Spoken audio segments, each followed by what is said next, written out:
नमस्कार दोस्तों, आज का क्वेश्चन है हमारे पास क्वेश्चन नंबर 53।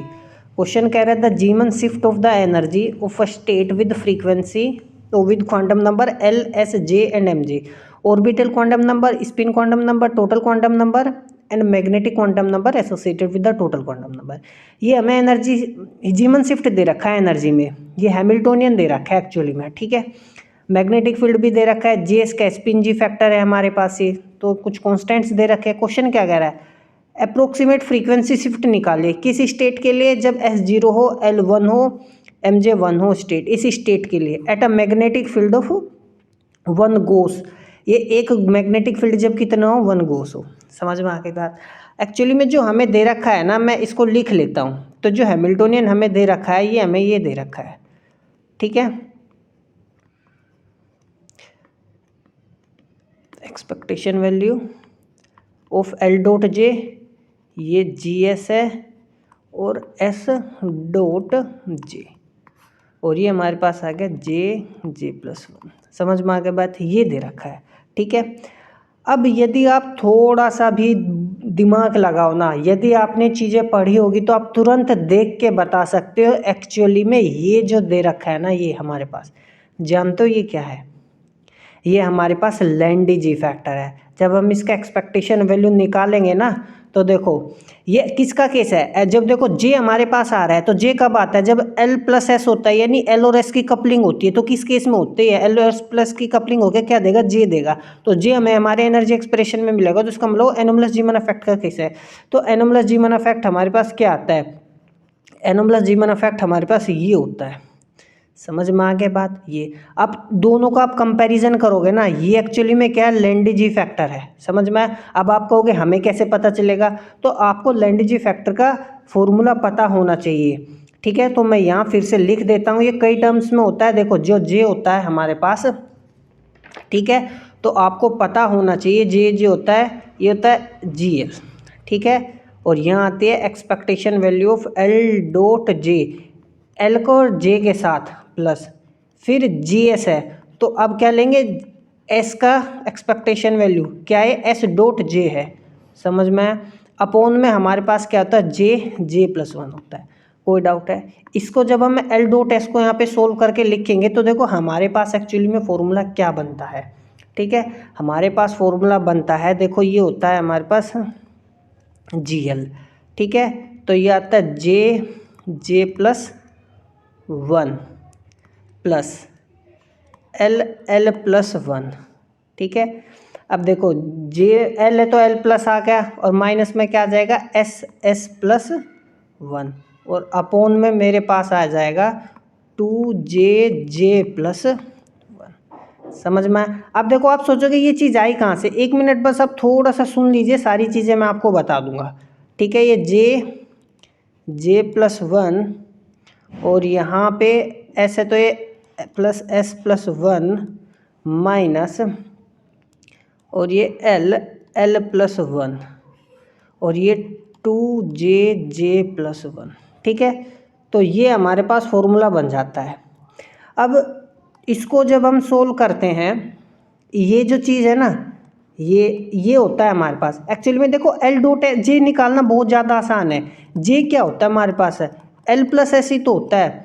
तो एल डॉट जे क्या हो जाएगा, एल डॉट जे, आप ये आपको याद रखना है, ये इंपॉर्टेंट बात है, ये आपको याद रखना है। ये याद रह गया तो ये नहीं याद रखना बहुत आसान है। अब देखो एल डॉट जे क्या होगा, इसमें डॉट प्रोडक्ट करेंगे तो एल स्क्वायर प्लस के एल डॉट एस हो गया।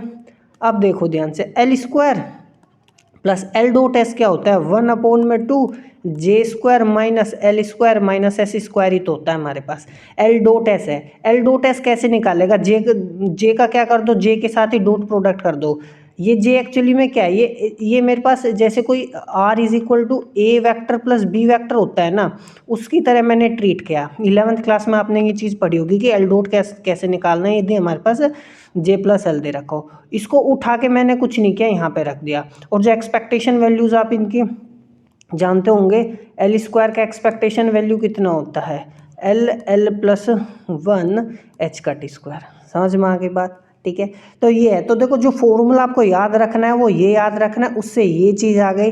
जो मैंने आपको थ्योरी में भी कराया था, आपको पता होना चाहिए फॉर एन इलेक्ट्रॉन, है ना, किसी भी इलेक्ट्रॉन के लिए फॉर एन इलेक्ट्रॉन, देखो Gl का वैल्यू कितना होता है 1 होता है, और स्पिन ये कितना होता है 2 होता है। तो एक्चुअली क्वेश्चन में ना यहाँ पे ये Gl दे नहीं रखा, तो इसकी जगह क्या दे रखा है 1, तो सीधा सा हमारे पास ये क्वेश्चन में दे रखा है, तो ये देखते ही हम समझ जाएंगे ये लैंडी फैक्टर है।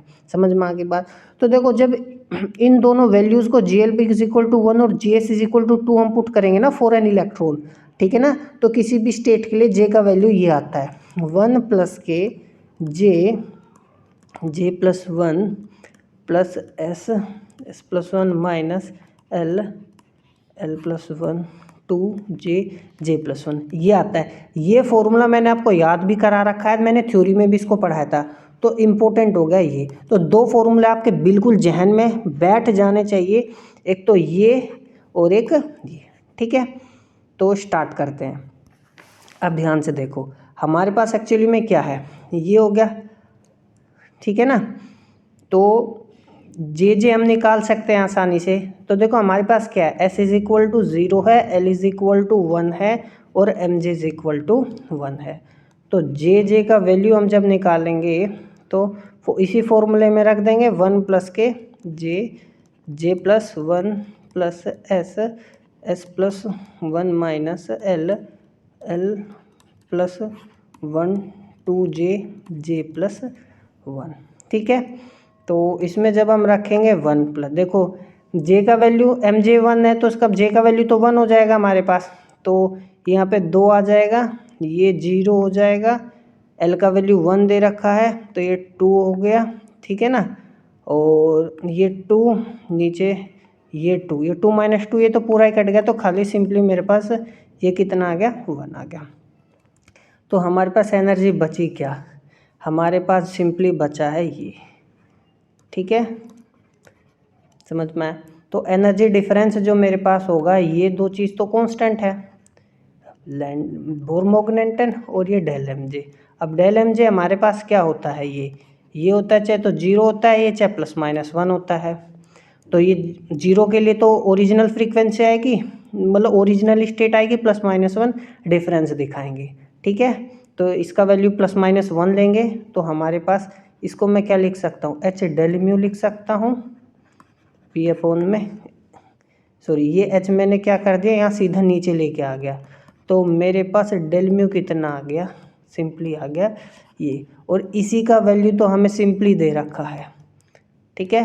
तो ये कितना हो जाएगा मेरे पास 1.4 मेगा हर्ट्ज, ये वैल्यू तो दे ही रखा है मैं क्वेश्चन में, समझ में किसका वैल्यू दे रखा है, इसका वैल्यू दे रखा है, और बी कितना है 1 हर्ट्ज, तो वो 1 गोस, तो ये एक्चुअली में ऐसे दे रखा है, ठीक है ना, बी का वैल्यू 1 गोस दे रखा है, तो 1 गोस से 1 को ये नीचे कट जाएगा, सॉरी मैं 1 मिनट, ये ऐसे है हमारे पास, ठीक है। तो इसका वैल्यू हमें दे रखा है, तो इसका वैल्यू हमें दे रखा है 1.4 मेगा हर्ज गोस इनवर्स, और बी कितना दे रखा है हमें 1 गोस दे रखा है, तो इसलिए आंसर कितना आएगा 1.4 मेगा हर्ज, समझ में आया।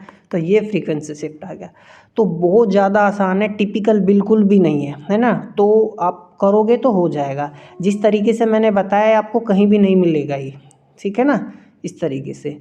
तो मिलते हैं अगले क्वेश्चन में, तब तक के लिए नमस्कार, पढ़ते रहिए।